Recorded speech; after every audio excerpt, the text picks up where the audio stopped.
Audrey turns to him and was like, "Didn't you fuck off to the sea again?" And Algar's like, "Girl, just cause I'm traveling doesn't mean I can't kill Bakerland." Hey guys, welcome back to another episode of Art and Recap. I'm your artist Faye, and today we are reading chapter 236 to 240 of Lord of the Mysteries. Chapter 236, Internal Commission. We are currently at the Tarot Club gathering, and Klein looks at his three members and says that he's issuing a mission. Audrey was really curious and very much surprised because it's the first time that the Fool ever asked them to fulfill a mission. Klein says that it's up to them to accept it or not, but he tells them that it involves another one of his blessed, which he means himself by the way, who just arrived in Backland. And that his his blessed wants to finish a mission, but it's not very convenient for him to show himself. Klein tells them that the mission is to assassinate the ambassador of the Intis Republic, Bakerland John Madan?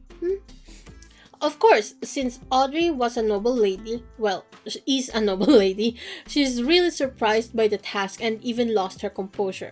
Cause if they were to do that, it could be considered an act of war. Audrey thinks to herself that she can't kill an innocent man for no reason, especially if it costs a war in the end, right? She wants to live up to her name as Miss Justice after all. Algar mentions that he's heard some really sussy things about Bakerland and how he sows discord amongst nobility and that he's low-key a spy for his government and that he's really disgusting when it comes to women. He also mentions that Bakerland most likely has a high sequence beyonders, not just one, he has high sequence beyonders, plural, protecting him and that he might even be one himself. After hearing about all the shit Bakerland did from Algar, Audrey stopped hesitating and accepted the mission. She said that as long as they push the blame to the Faesak Empire that's been rapidly advancing, war can be avoided. Between Lowen and Intis, that is. I don't know about Faesak. I think Faesak and Intis might go to war because of this. Anyway, Audrey plans to delegate the mission over to Sio and Force, and she knows that they have zero chances of actually killing the guy, much less accept her mission. But she wants to send them to ask Mr. A to do the deed instead. After all, she cannot go to Mr. A personally and ask him to assassinate the ambassador, right? Klein nods his head and asks what she'd like for compensation. She said that she'd like the formula to the psychiatrist potion and the ingredients to it, but that can wait until the mission was completed. She also mentions that she still owes Klein's blessed the bounty money that was on Chilanko's head. And you know what? She's been feeling guilty about this the whole time because again, she got so much money out of killing Chilankos. Not even just the bounty that the Empire like Lowen gave her, she should also be getting the ones from the other countries, right? Because other countries also put a bounty on Chilankos. Algar also accepted the mission but says that the compensation can wait after it's completed.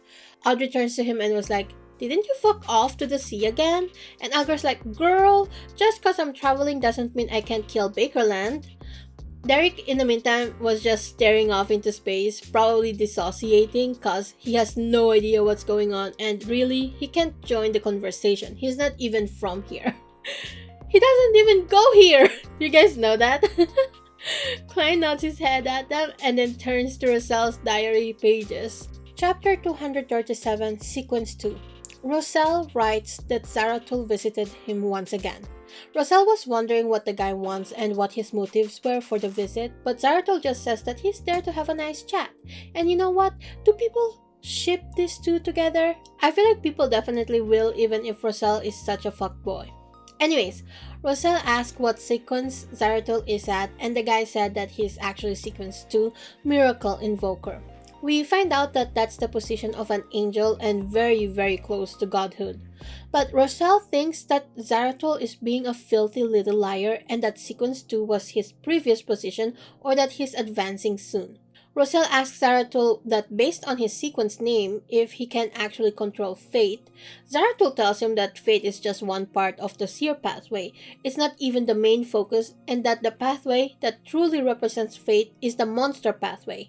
Zaratul gave some sequence names examples for Monster Pathway, Lucky, Winner, Soothsayer, and the sequence 1, Snake of Mercury, also known as Snake of Fate. When I read those names, it really sounds like names you'd get if you're a gambler. Like, aside from soothsayers, which are like prophets and something like that, when I read Snake of Mercury, I thought of Caduceus. You know the snake logo that you see in hospitals? Anyway, it felt like there was a connection there, and according to Wikipedia, a caduceus was a symbol that represented Hermes, the messenger god and also the god associated with Mercury. And in astrology, Mercury is considered as the planet of communication. So the soothsayer title actually really fits the sequence 2 of the monster pathway because of Hermes' association with Mercury and Mercury being the planet of communication. I also wonder if Cuttlefish knows about what the astrologers or the astrology girly calls Mercury in retrograde. From my understanding, whenever Mercury is in retrograde, a lot of miscommunications can happen. That's why the astrology girlies always tell people to be careful whenever Mercury is in retrograde. Anyways, we find out that Monster Pathway is controlled by the Life School of Thought. They also control parts of the Apothecary Sequence pathway, which again fits what I was saying earlier and how I thought of the Caduceus when they mentioned Snake of Mercury. The fact that these pathways might be interchangeable just makes so much sense. Also, I feel like this meme of that guy that's like pointing the red dots and like red string at the map. Anyway, Zaratul also says that the Life School of Thought specializes in astromancy, and again what I said earlier with the planet of Mercury, and that they seek to use medicine, music, light, wine, and fragrance to eliminate unfavorable star readings and fate. And you know what? This is giving Dionysus, like Loki. The Life School of Thought also worships the moon, and Russell, or maybe Klein, it's not really clear in the text, thought that if they're going to also worship the moon, why not worship the Evernight goddess already, right? This is pretty interesting because it hints that the moon isn't strictly associated with the Evernight goddess. And you know what? It makes sense. How is it possible that only one goddess is associated with the moon? Every country in the world has a different goddess associated with the moon in the real world.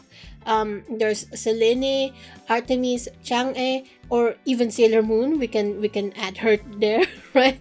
There's a lot of goddesses from different cultures associated with the moon.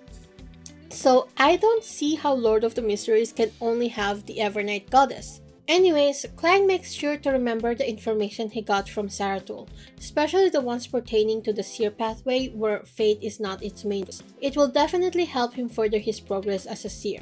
He wonders what the seer pathway truly leads to because the monster pathway is the one connected to fate the most, and it's unlikely to be a repeat or a Timu version of one another, right?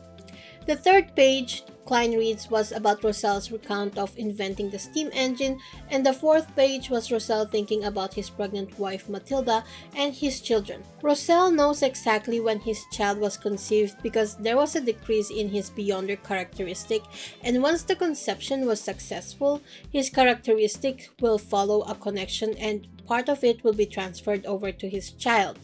We get an explanation about how this is a normal occurrence for Beyonders. Those of sequence 7 and below, the characteristics won't be passed down to the next generation. 6 and 5 will pass down a portion, but it won't really affect the parent's strength at all. The children born from those sequences will be born with certain Beyonder powers that are similar to the sequence 9. Because of that, their pathway is pretty much fixed. However, at a higher sequence, the inherited Beyonder's characteristics is something that the Beyonder can control. They can choose to pass it down or not, and can even choose how much power they want to pass on. I was wondering, what would happen if the child has two Beyonder parents? Or what if the Beyonder is the mother? Like, I would like to read a POV of the mother who is pregnant with, a child that might become a Beyonder, because she's passing on her power to that child. I feel like that would be also very interesting. Also, oh my god, what if the person that got pregnant was actually from the demoness pathway and they used to be a man and now they are experiencing pregnancy for the very first time? Or do members of the Demoness pathway not get pregnant? That's really an interesting thought process because they do have to act like hosts, no? Um, and it's not of their own volition, maybe once they're of a higher sequence, because they have to give out pleasure if they want to progress in their Beyonder pathway, right? So, what if there's actually like demonesses, people in the Demoness pathway that got pregnant? What happens then to the baby? Do they just abort it? Does the baby, like, do they have instantly daughters? They don't have sons at all? Is that a possibility? So many questions here. And honestly, I feel like this will be a really interesting fanfic. Anyways, back to the Beyonder characteristics being passed on. Klein thinks that this is very similar to how certain magical creatures only reproduce before they die, and he wonders where the earliest Beyonder characteristics came from, or if it came out of thin air, or maybe the creator who created everything was involved. I personally think that it'll be so much more interesting if it's more of a scientifically or evolutionary reason, because I can't help but think of the evolution of Beyonders. Like, did someone fuck a magical creature? Maybe they got fucked by one, and that's how the Beyonders, like the first Beyonder, was born? Is that even possible? Like, there are giants in this story, right? And according to the Bible, the angels, they reproduced with men and created the giants in this case, like the Nephilims and stuff like that. So I am wondering if something similar happened before. The fifth page of Roselle's diary entails how nobody likes his pop music and people thought he was just making noise, and that he basically plagiarized novels from the modern era, and that people really seemed to enjoy those stories, and it really helped the newspaper that he founded to flourish. And you know what? This made me wonder what type of music people would have liked. Roselle landed himself before the Industrial Revolution. Around the 17th century is my guess. So he probably could have plagiarized Bach or Vivaldi since they should be around the late 17th century or something. Or I don't know, maybe he could have gotten away with a classical cover of modern day music too. I think that could have worked much better. And oh my god, Klein, he definitely should plagiarize some songs now that Roselle failed at this, and maybe even steal some lyrics and publish it in a poetry book. I think the song Samudrarta from Honkai Star Rail, that is such a good song, guys. You guys should listen to it. It will be a big hit. The lyrics of Samudrarta is also really good, and I think it would resonate with a lot of people in this industrial revolutionary parts. Like hell, Klein can, I don't know, he definitely can steal a lot of lyrics and publish it as a poetry book. Like steal some lyrics from BTS, like Spring Day. Oh my god, Spring Day lyrics is so nice. Anyways, tell me guys, what songs Klein could plagiarize and turn into a poetry book? I would like to know. Like tell me the lyrics that you guys are thinking. Okay, so on the final page, Roselle was talking about the pirate Savigny Solomon. Savigny? These names, man. They were talking to each other in secret and scheming together to plunder Roselle's enemies on the new sea route.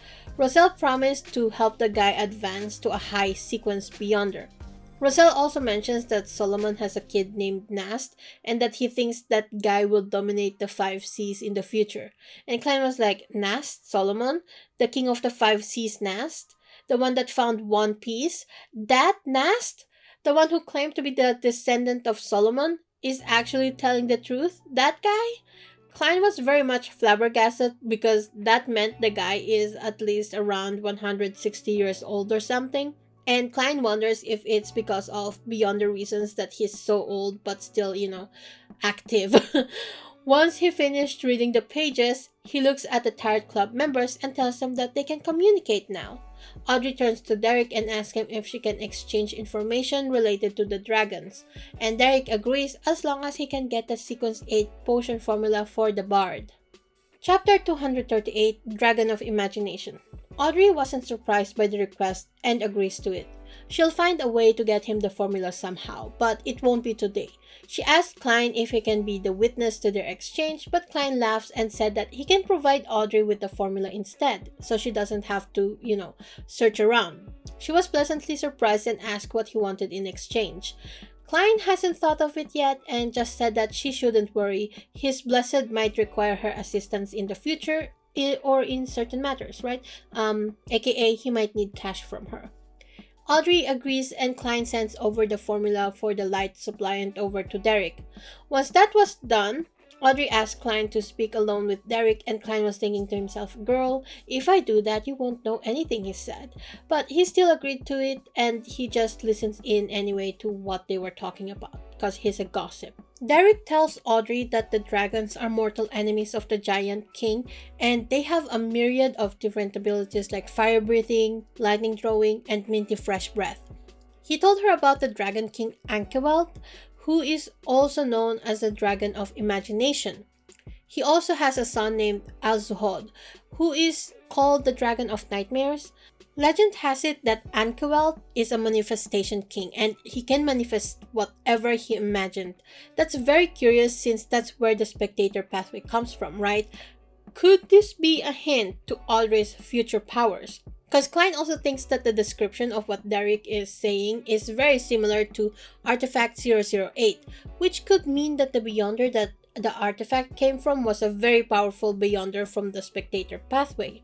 Alzuhod, on the other hand, has the power to control the hearts of every living creature and make them act according to his will, while those creatures thinks that they're doing it of their own volition. Once again, very similar to Artifact 008. Audrey thinks that it's a really vile dragon, but she can't help but find it really interesting too, and is very very excited at the fact that it might be the future for the spectator pathway. Because of this, Audrey didn't want to switch to another sequence anymore. Anyway, Derek said that it's been 2 to 3,000 years since the history of dragons, and everything that he knows about them came from his history books. Audrey asks what happened afterwards, and Derek says that the creator awoke and slayed all the dragons and they fell from the skies and went into hiding. Later on, the creator also destroyed the Giant King. So I'm wondering, if the creator appeared after the dragons and the giants, who made the dragons and the giants? Audrey thinks that it's very different from the history she knows, where the Lord of Storms, Eternal Blazing Sun, and the God of Wisdom and Knowledge were the ones who defeated the dragons and giants. And all I can say is, propaganda! Also, history is always written by the victors. Klein also thinks that whatever the church wrote should be fake, but he also can't believe the City of Silver completely. And just like how you guys shouldn't believe whatever AI said completely, do your own research, guys. AI is prone to hallucinating and making shit up. Anyways, once all is said and done, Klein ended the tart in her room while feeding Susie dog treats. She stopped when she heard a knock at the door and told the person to enter. It was Annie, her maid, who handed her a telegram from her brother Alfred. Audrey read it excitedly, and her brother told her that he found 2 rainbow salamanders and that she should wait for its delivery. And Audrey was like, "Oh, Dan, I don't need it anymore though." But then she looks over to Susie and was like, we all know exactly what Audrey was thinking, right? We all agree that she's going to feed Susie that potion. And you guys know, you know what? It actually got confirmed in the next chapter, chapter 239, each having their own gathering. In this chapter, we find out that yes, Audrey is planning to give the potion to Susie. She thinks about how much she still owes Klein and marvels at the fact that she feels in debt for the first time in her life. She then writes a letter to Blaine that she wants to meet Theo and Force ASAP. But before she started writing, she thinks that she needs to get some info about the ambassador first before she contacts Theo and Force. So she puts her pen down and tells her maid Annie that she's going to accept Countess Jaria's invitation to her ball tomorrow. The reason was that the madam invited the ambassadors from every country to her ball, so it's the perfect place for Audrey to observe her target. After that, she's going to write Theo and Force. Now we follow Algor as he walks around the roasted I almost said roasted archipelago, the Rorstead archipelago. He was in an attire considered gaudy to the people of Intis and walked around in a way that indicates he's trying to get to a secret place. Once he arrives there, he puts on a mask and knocks the code. Algor was meeting up with his own Beyonder circles, I guess. Klein, on the other hand, sat in front of his desk as he thought about the strange Beyonder that visited him last night. You know, the one that looks like a threadworm? Anyways, Klein was wondering why his clown's premonition ability didn't get triggered. He thinks it might be because it's an effect of a Beyonder that's a higher sequence than him, that also shares the same pathway as him. So the other party could be equipped with seer abilities, and it hindered his ability from, waking him up. Klein wonders what the name of the pathway could be and if it's going to be Beast Tamer if they're following the circus theme. And oh my god, guys, remember I mentioned something like that in the previous videos, like if he's going to be like a Beast Tamer just to follow the theme of circus and all that stuff. Yeah, anyways, Klein wonders if he's going to get the subsequent potion formulas from this person. After all, he did divine if he can become powerful in Backland, and his divination gave him a positive answer. Klein decides to go to the Bravehearts bar that night to find a bodyguard and maybe even some more souls beyond their characteristics or buy a powerful mystic item. Klein went to the bar after getting the materials he needed from the Grey Fog world. He stood by the door and waited until Caspars noticed him. Caspars told Klein that he'll take him to a place with people like Marek, even if they're not as strong as him. Klein was forced to pay Caspars £2 for leading him there, and Klein was like, damn, that's a lot of money, I can buy another gun with that. But he still gave the money anyway. Caspars walked him to that mysterious area and gave Klein an iron mask. The secret gathering was very small, but it's obviously functioning in the same vein as Mr. A's gathering. Klein sat on a chair in a corner and listened to the chatter. I don't know why, but I always imagined this gathering as them all sitting in a circle like kindergarten kids. Anyways, someone said that there has been a group of wild beasts in the sewers who's been fucking up the herbs that he grew and he needs people to exterminate them. And I'm like, herbs growing in the sewers must be horrible. Like, I'm imagining a rosemary or thyme that grew in sewers and using them to cook with, and I'm just like, ew, gross. Chapter 240, Trying Your Luck. Anyways, the guy growing herbs was an apothecary cause he said that he's good at concocting medicines, treating illnesses, etc. Klein wonders if he's part of the life school of thought or a believer of Earth Mother. Apparently, the Church of the Earth Mother was one of the foreign religions that was allowed to preach in Loan. They were so small though that they don't even have a Beyonder group like the Nighthawks. The Church of Earth Mother has the planter and apothecary pathways under its control, which, made sense considering the name. Someone accepted the apothecary's request, and the meeting moved on to a woman wanting to sell weapons. Klein continued to listen in, and he was sometimes tempted to buy something but held himself back. Klein spoke up once it was less lively, and he says that he wanted to sell something. He took out Mersault's Beyonder characteristics and showed it around the people. He said that he took it from a corpse and wasn't sure what it was, but he found it very magical. So he's acting as if he didn't know what the fuck he's holding and asked if any one of them knew what it was. This is Klein's test to know who would be powerful enough to recognize what he's holding as a Beyonder characteristic. Nobody knew what the fuck Klein was holding except for one guy. It was an old gentleman and he says he has a rough idea of what it was and offers Klein £400 for it. Klein thinks it's reasonable and made a deal with the old man. Then Klein says that he wants to hire a bodyguard who would preferably be a sequence 6 or sequence 5 Beyonder. Because he messed with the wrong person, right? He's like, yeah, I kind of fucked up. There's this really super powerful guy that I may or may not have, made angry, and they kind of may or may not seek some powerful Beyonders after me, and people were like, dude, have you thought of apologizing? Because nobody is going to be taking on this mission. We're all low-level Beyonders over here. So anyway, the old man said he's not sure if there's anyone willing to risk their life to protect Klein, and Klein just sighs and asks what he can get with £400.